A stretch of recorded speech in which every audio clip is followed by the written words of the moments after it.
Buenas, esto es BIM Praxis, el podcast donde el BIM se encuentra con la inteligencia artificial.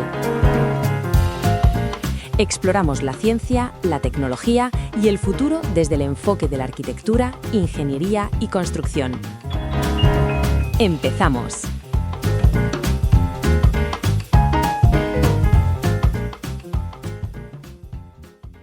Muy buenas. Episodio 51. Continuamos con la serie dedicada a los RAG, Retrieval Augmented Generation. Hoy hablaremos de cómo mejorar la calidad de la recuperación. Bienvenidos al podcast de BIM Praxis. La idea central de estos sistemas, ya lo sabemos, es conectar un modelo de lenguaje a una base de conocimiento para que dé respuestas más precisas. Pero, ¿qué pasa cuando esa conexión falla? Pues ese es precisamente el punto crítico. Es que la calidad de todo el sistema depende casi por completo de la calidad de la recuperación. De encontrar los documentos correctos. Exacto. De encontrar los documentos correctos para darle contexto al modelo. Si los documentos que recuperas son, irrelevantes o incorrectos, da igual lo bueno que sea tu modelo o el prompt final. La respuesta va a ser mala. Va a ser mediocre o directamente errónea. Y el material que analizamos hoy, que viene de un proyecto real documentado por Johannes Jolkonen en su canal Funktio AI, aborda justo esto. Se enfrentaron a un sistema que, apenas acertaba la mitad de las veces. Que ya es decir. Y lo transformaron en uno con una precisión de más del 95%.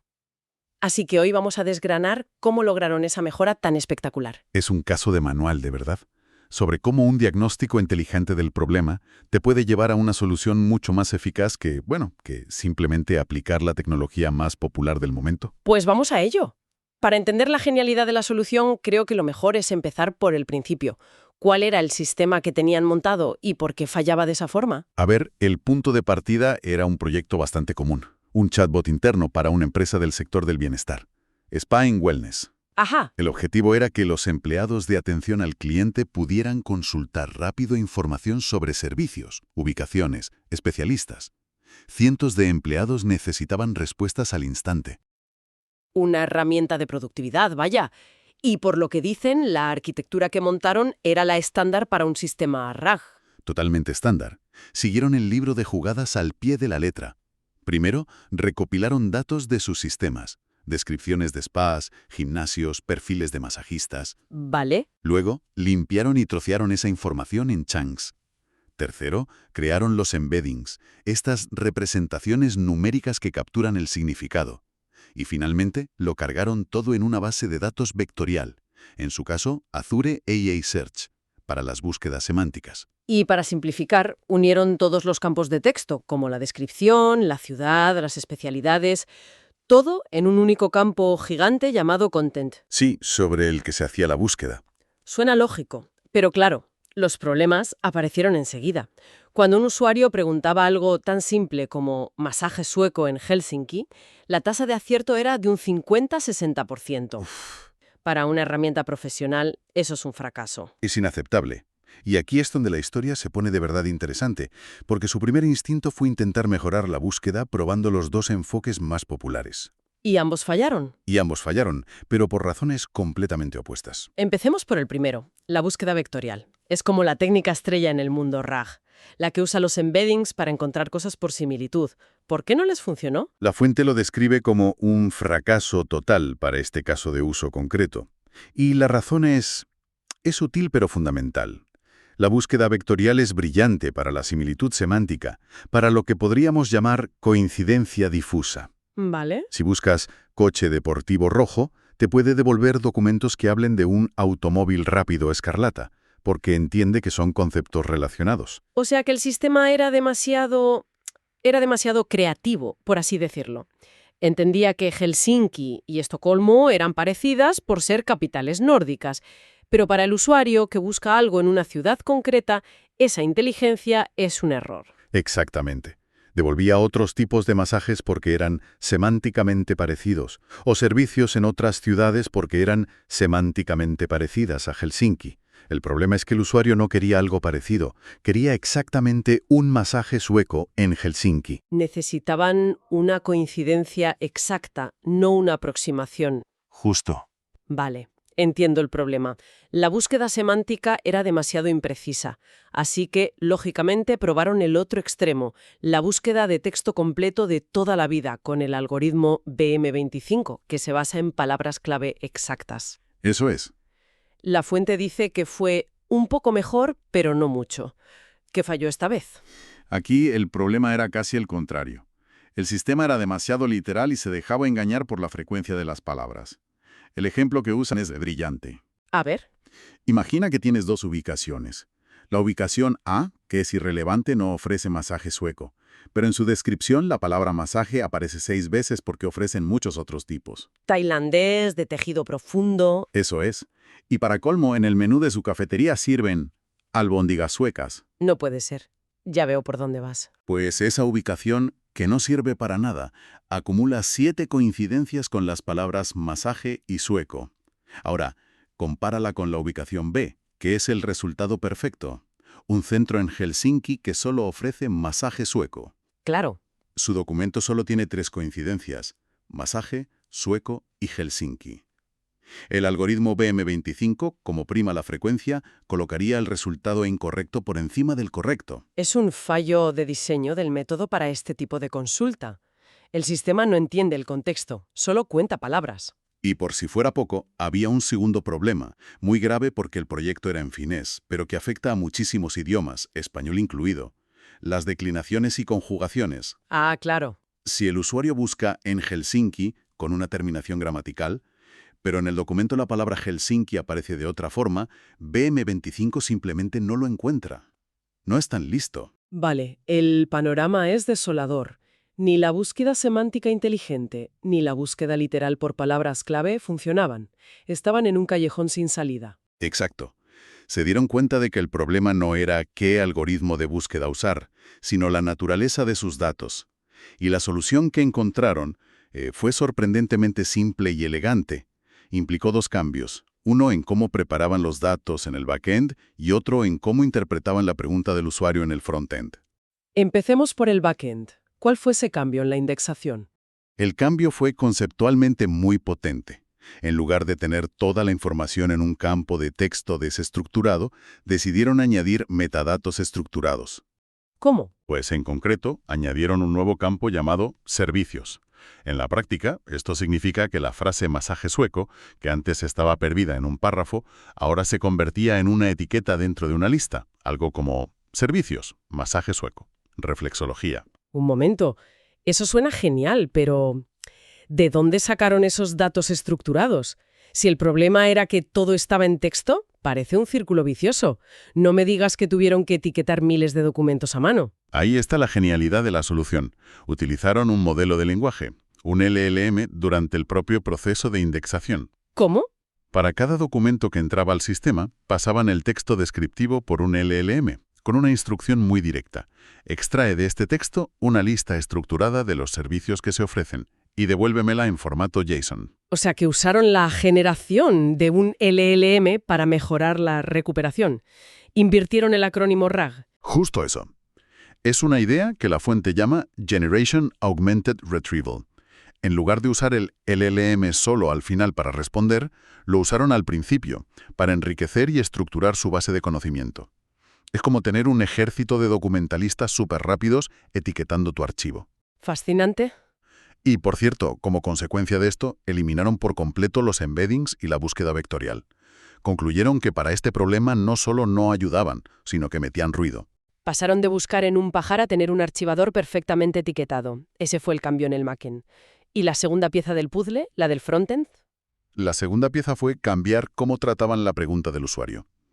Antes, la frase masaje sueco en Helsinki se lanzaba directamente contra el motor de búsqueda. Ahora no. Ahora esa frase se pasa primero por otro LLM. ¿Con qué objetivo? ¿Para que la reescriba o la mejore? Para algo mucho más preciso. La única misión de este segundo LLM es actuar como un traductor.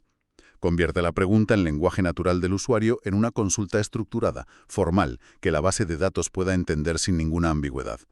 Ah, ya veo.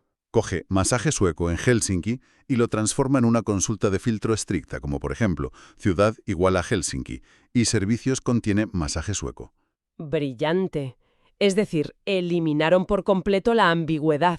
Ya no se busca algo que se parezca a esto, sino que se le ordena a la base de datos: devuélveme solo los documentos que cumplan estas dos condiciones exactas. Es un cambio de paradigma total.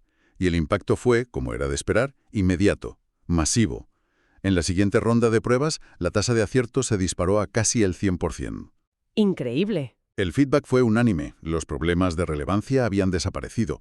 Los únicos fallos que quedaban eran casos muy puntuales, casi siempre por errores en los datos de origen, no en el sistema.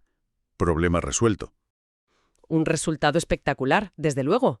Pero esto suena demasiado bueno para ser verdad. Seguro que este enfoque tiene sus inconvenientes. ¿Qué contrapartidas tuvieron que asumir? La fuente es muy transparente en eso, e identificados trade-offs claros. El primero, como te puedes imaginar, es el coste. Claro. Usar un LLM para procesar y estructurar cada documento durante la indexación es más caro que simplemente generar un embedding. Cada documento que añades implica una llamada a una API, y eso cuesta dinero. Un coste inicial y luego recurrente cada vez que se actualizan los datos. ¿Cómo justificaron esa inversión? Lo pusieron en perspectiva. Estaban construyendo una herramienta para ahorrar miles de horas a cientos de empleados. El coste adicional de las llamadas a la API era ínfimo en comparación con el valor de negocio que aportaba tener una herramienta que funcionaba de verdad. El retorno de la inversión era obvio. No fue ni un debate. Tiene todo el sentido, sí. ¿Y la segunda contrapartida? La segunda es la latencia. La latencia en la respuesta al usuario. Al añadir ese paso intermedio en el que un LLM traduce la pregunta, introduces un pequeño retraso. Y en una herramienta de uso intensivo, cada milisegundo cuenta. ¿Cómo lo solucionaron? Con pragmatismo. Se dieron cuenta de que la tarea de traducir la consulta es muy simple y definida. Las entradas son cortas y las salidas también. No necesitas un modelo gigante y lento para eso. Ajá. Optaron por un modelo mucho más pequeño, rápido y barato, optimizado para esa tarea. El retraso añadido fue mínimo, apenas perceptible, y el beneficio en la precisión lo compensaba con creces. Entonces, si destilamos la experiencia de este proyecto, ¿qué significa todo esto para alguien que esté construyendo un sistema similar? ¿Cuál es la gran lección? La lección más importante, que la propia fuente subraya, es que a veces las soluciones más directas e intuitivas son las mejores. El equipo podría haberse perdido en técnicas mucho más complejas, de moda, pero en lugar de eso dieron un paso atrás. Se centraron en diagnosticar el problema real en lugar de aplicar la última tecnología sin más. Eso es. Y esto plantea una pregunta fundamental. ¿Cuál es la naturaleza de mi problema de búsqueda? ¿Se necesita encontrar cosas relacionadas o se necesita encontrar exactamente esto? Este equipo se dio cuenta de que su problema no era de similitud semántica, sino de búsqueda por facetas, de filtrado.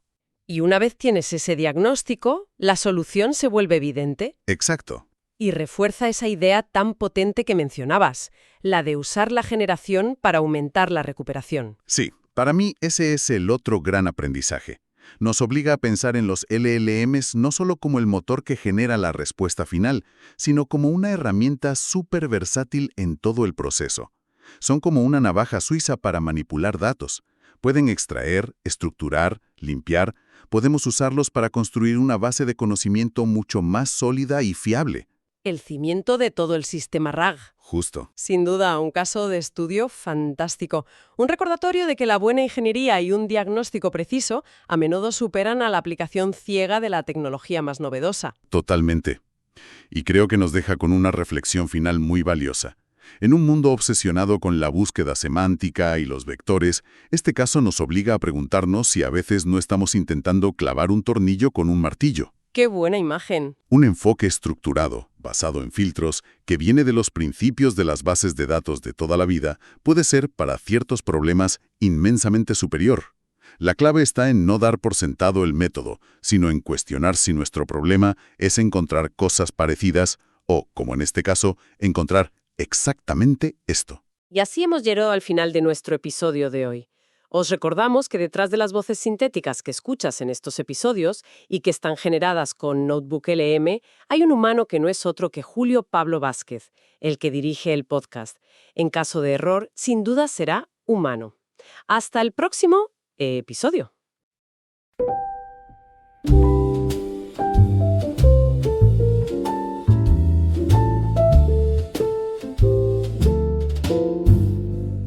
Y hasta aquí el episodio de hoy. Muchas gracias por tu atención.